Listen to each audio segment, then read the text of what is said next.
আসসালামু আলাইকুম ওয়া রাহমাতুল্লাহি ওয়া বারাকাতুহু।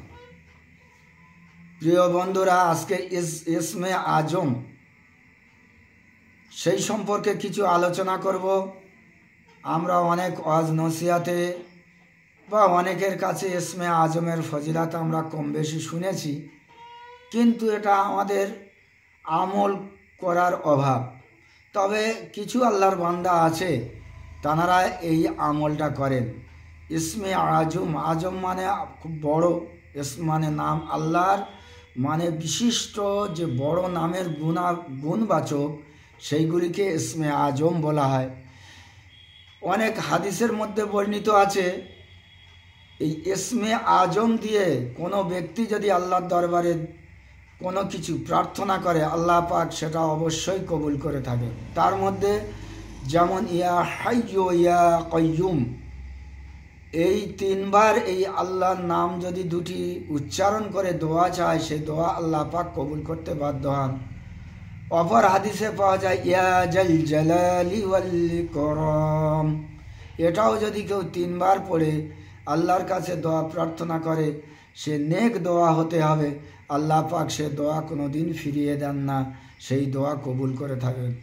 এমনই করে আল্লাহ পাকের বহু নাম আছে, সেই নামের ফজিলাত সম্পর্কে আমরা আলোচনা করব। মহান আল্লাহ তাআলার সর্বোত্তম নামকে ইসমে আজম বলা হয়। সর্বোত্তম উত্তম নাম, সেই নামকে ইসমে আজম বলা হয়।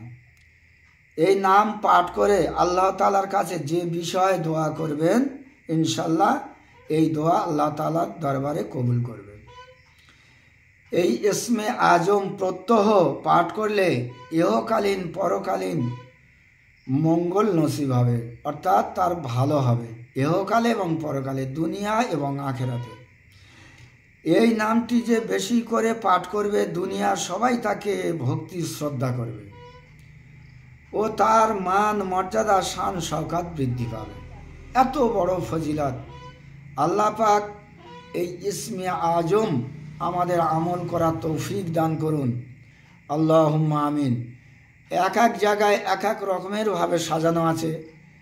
যেমন এই মোকাম্মেল 16 সূরার মধ্যে লেখা আছে, প্রথম শুরু আল্লাহুম্মা ইন্নী আসআলুকা বিআন্নাকা আনতাল্লাহু লা ইলাহা ইল্লা আনতা ওয়াহদাহুস সামাদুল্লাযী লাম ইয়ালিদ ওয়া লাম ইউলাদ ওয়া লাম ইয়াকুল লাহু কুফুয়ান আহাদ। আরেকবার বলছি, আল্লাহুম্মা ইন্নী আসআলুকা বিআন্নাকা আনতাল্লাহু লা ইলাহা ইল্লা আনতাল আহাদুস সামাদুল্লাযী লাম ইয়ালিদ ওয়া লাম ইউলাদ ওয়া লাম ইয়াকুল লাহু কুফুয়ান আহাদ।